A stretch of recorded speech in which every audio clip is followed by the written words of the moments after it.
Hello everybody and welcome to my third weekly wrap-up of January 2015. I am in a slightly different angle here. The shelves that I usually film with them behind me are rather in disarray right now. I am redoing my fiction collection and moving a bunch of stuff around, so I thought I would try flipping things around and filming directly across from where I usually film. You can now see my other large bookshelf. It's my largest bookshelf. I've noticed over the past couple of weeks a couple of people have tagged me and mentioned me in videos. Thank you so much. And every single one of you has said something along the lines of, I don't really know how to pronounce your channel name. I'm so sorry, I've never actually said the name of my channel in one of my videos before. It is pronounced the way it is spelled, quite phonetically, Ka-la-na-di, with the stress on the second to last syllable. So you mush it all together, and if you're American like me and don't do pure vowels and you like inserting lots of schwa sounds, it gets kind of mushed, so it's just Kalanati. What? With all of that said, let's get into the books that I read this week. The first book that I finished this past week was Mirror Dance by Lois McMaster-Bujold. I loved that book. It was complicated and hard and rewarding and just good fun. It was a good Miles/Mark adventure, and the themes in that book really got to me. I did an entire video kind of reviewing and discussing this book. It kind of might have mild spoilers in it. I love the Vorkoskin saga, and I love Lois McMaster-Bujold, and I can't recommend the series highly enough. The second thing that I read this past week was Swordspoint by Kushner, and I added it to my list of books that I definitely wanted to read in 2015, and then saw that it was one of Victoria's favorite books of 2014, and then I went, okay, I cannot put that one off. I cannot put that one off, so I tried to read it as quickly as possible, and I'm very glad that I did. The story concerns the main character is Richard St. Vere. He's a professional swordsman. The beginning of the book, he has just come back from a professional duel. He's just killed 2 men at somebody's garden party. The nobles, some people on the council, are trying to use St. Vere to challenge other people, duel them, and kill them for their own personal vendettas, their own political gain. People at cross purposes are trying to use the same swordsman, and he turns down a job. One of the nobles asks him to challenge another nobleman over a point of honor. It's rather ridiculous, and he says no, and the Lord won't take no for an answer. He tries to force St. Vere's hand by, grabbing his lover, and St. Vere don't like that. I really liked the character of St. Vere. I had a lot of questions about his backstory at the end of the book. Some of the things that are hinted about his history and his personality. I wanted to know how he had gone from being in a relationship with that woman that apparently he killed, and everyone's like, oh yeah, he killed her, and then being, in a relationship with Alec. And that's really interesting. And Alec is a great character. He's such a mix of gawkiness and awkwardness, and also devil-may-care attitude. He basically has a death wish, going out into taverns at night, getting people mad at him, and then sicking St. Vere on these guys to kill them, and then liking it, Oh, honey, you just came home from killing somebody. Tell me all about it. I had no idea going into this book that there were going to be queer characters in it. It's very matter of fact. There's no queer female characters, but St. Vere is, I imagine, bisexual. Alec, I have no idea, probably the same. Michael Godwin is also. Bertram is probably gay. That totally took me by surprise. I think she handled it very well. It felt so natural, and I'm kind of curious about finding some other fantasy books that have queer characters. If you guys have recommendations for fantasy or science fiction like that, let me know. It's very difficult to find them sometimes. It's easy to find books written by diverse authors, a lot harder to find books based on their content unless you find a list of them. 5 out of 5 stars for Swordspoint. The next thing I read was a trade comic. This is volume 1 of The Wicked and the Divine by Kieron, Gillen, and the artwork is by Jamie McGelvey. First heard about this over at Rincey Reed's channel and thought, wow, the premise of that sounds like it would really appeal to me.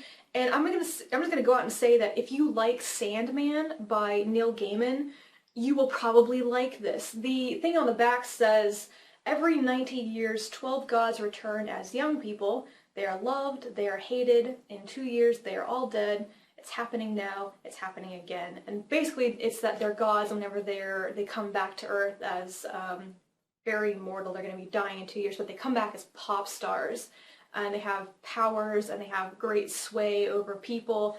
And in this first volume, not all of them are introduced, so it feels a little bit incomplete. The thing I loved about this is that I'm not entirely sure about the strength of the writing yet, but the artwork is gorgeous. There's a trans character. There are characters with different sexualities. The main character, I just totally blanked on her name. She's biracial. It's like, oh, so many different kinds of people. So I gave this 4 out of 5 stars. It's definitely a series that I want to continue with, which I'm very happy about.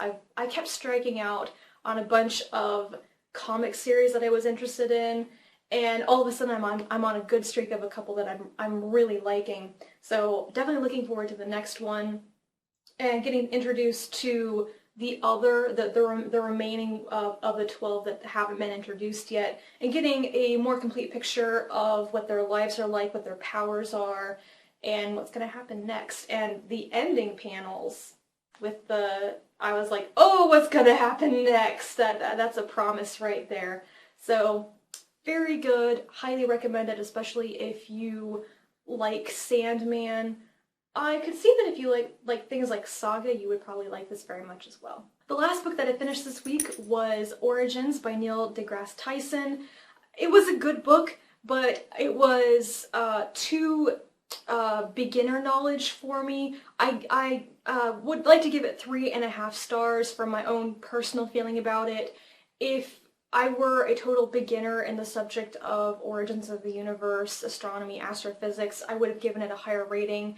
It's very much beginner level stuff. If you never took an astronomy class, never watched Cosmos or whatever, you would probably get a lot more out of it. But yeah, I have read Death by Black Hole by Neil deGrasse Tyson. I've listened to a lot of his Star Talk Radio podcast episodes.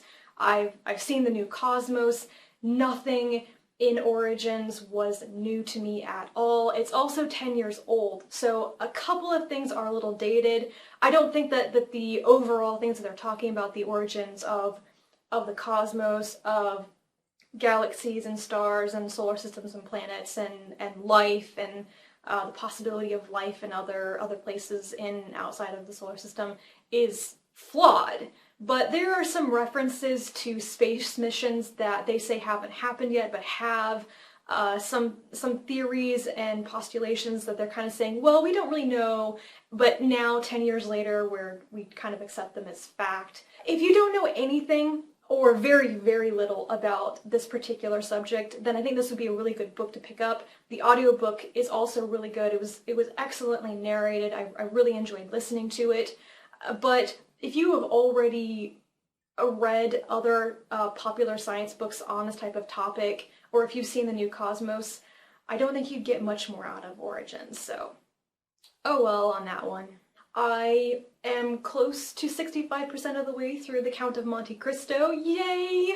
I keep plugging away at it, and I'm at the point now where all the characters are starting to meet, and Dante's is starting to pull all the strings, and people are starting to destroy each other. I didn't really like it when the POV switched to Franz and then Albert. I was like, no, and it coincided with a time jump, but you know, like, literally on one page, Dante's has just gotten out of prison, and on the next page, he's the richest dude ever, Count of Monte Cristo. I kind of want to know how Dante's got from point A to point B, but I don't think that's probably what the story is about at all. That's just me wanting to know how things happen because I like to know the process. The other book that I am currently reading right now is The ThreeBody Problem by Cixin Liu. I had a little bit of a difficulty getting into the first couple of chapters because I know nothing about Chinese history, the Cultural Revolution or whatever. I was relying very heavily on the translator's footnotes. It's so different. This is why they say you should read diverse books and why you should read translated works, because they're different. The way that characters talk, the way that they act, the way that what society dictates they can and can't do in social situations. Social etiquette, for example, very different. And that is what's kind of pulling me along, is the combination of very different societal expectations along with hard science fiction. I'm liking that. The actual reveal of what's going on hasn't happened yet, so I'm hoping to get to that at some point today. I think I'm gonna like this one though. I really do. That is it for my week. I read some really great stuff. If you have read any of these books and you want to talk about them, please comment down below, and I will talk to you again in my next video. Bye!